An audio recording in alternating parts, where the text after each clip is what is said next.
Hi guys, and welcome to episode 4 of Ready Steady Read.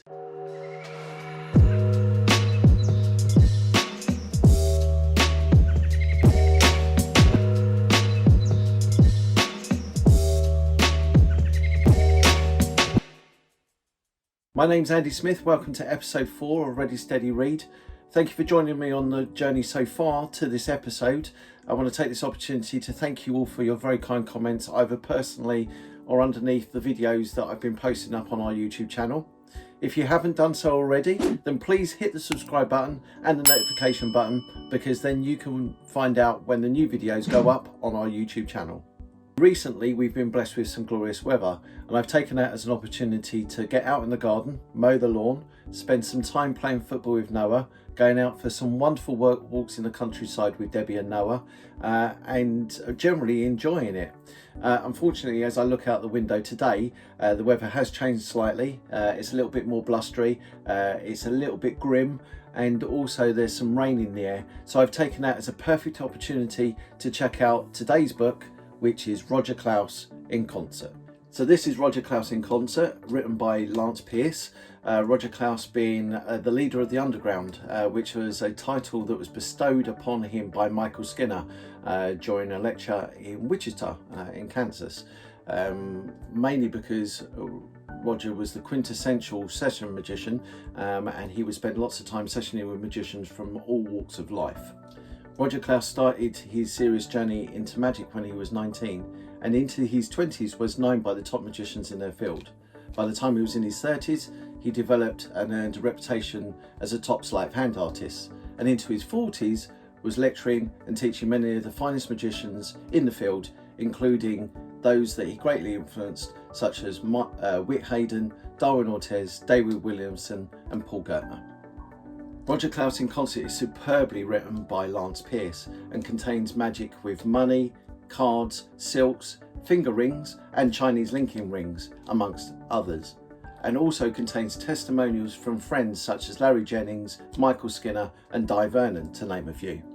In addition to the wonderful effects and methods that include within the routines, there's a section called Tools that is designed for the avid sleight of hand fan.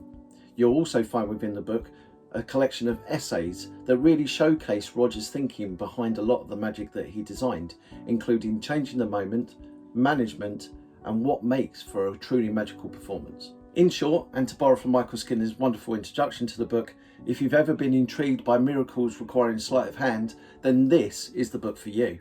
Having reread the book, I am certain that the work contained within its pages are within the reach of those from almost every level of our art. Lance Pierce does an amazing job of describing each method of every routine in the book extremely well, and Roger's made every effort to eliminate all unnecessary and difficult sleights from the effects contained within the pages. This comes highly recommended from me, and if you've enjoyed today's review, then please leave a comment, and more importantly, if you're interested in checking out Roger Klause In Concert, click the link in this video. So in episode 2, I posed the question about the preference of magic books, why people prefer magic books.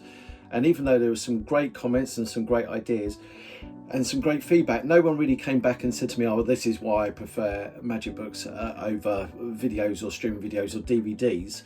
And I guess that is mainly because there is no one preference.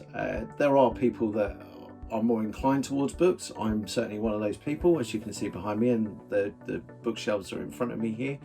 But I'm not mutually exclusive to having books as my only resource. I quite often, of course, sit on academies. I watch academies, I watch Penguin lectures, I watch At the Table lectures. I've got tons of DVDs, I've got tons of streaming videos, I've got tons of PDFs. I watch a lot of magic on YouTube. I watch a lot of magic live as well. I'm always talking magic with different people. So it really isn't just the magic books that are my only source, my only resource. There's lots of different things that I find in magic that I tend to pick out. It's just that books allow me something that the other mediums don't.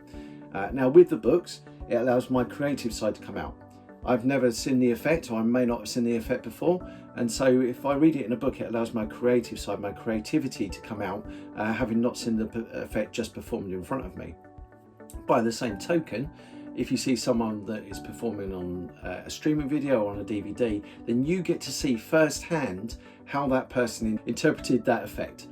So Yeah, so there are these many different things that allow you to experience and learn magic. So I guess the thing that I'm saying is that even though Ready Steady Read is obviously about the books, look outside of the box, look outside of the books, look at DVDs, look at videos, look at streaming videos, look at academies, look at all those other wonderful resources that are out there for you to pick and choose from.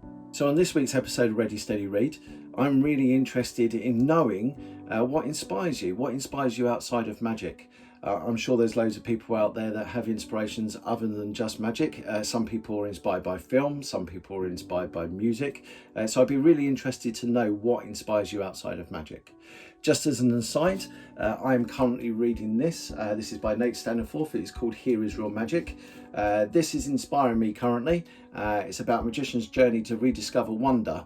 So if you're interested in checking out what this is about, then it's available on Amazon. You can also pick it up as an audiobook, I believe, but check it out. I don't think you'll be disappointed with that. So that's what's inspiring me at the moment, along with some other ideas that I'm sure will come out in future episodes. But I'd really be interested in hearing from you about what inspires you outside of magic. And please leave it in the comments below.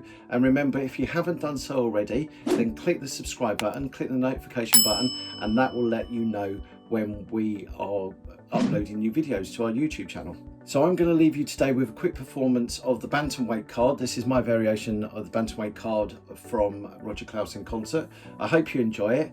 As per always, thank you so much for joining me here today. If you have any comments or feedback, then please either let me know personally, drop me an email, phone me up in the shop.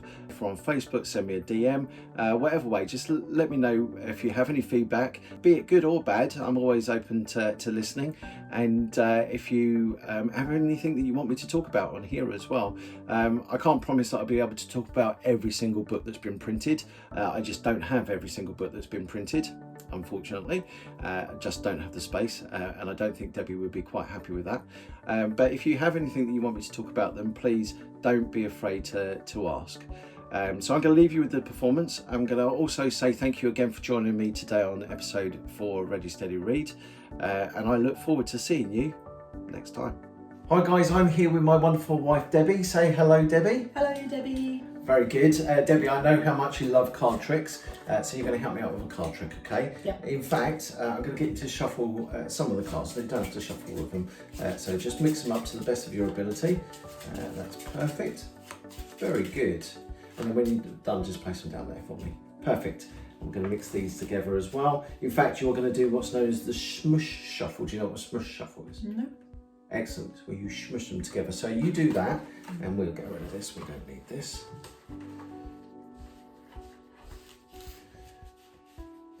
Perfect. Okay, happy? Yeah. Very good. So if you don't mind, just cut off a packet of cards and just leave them there.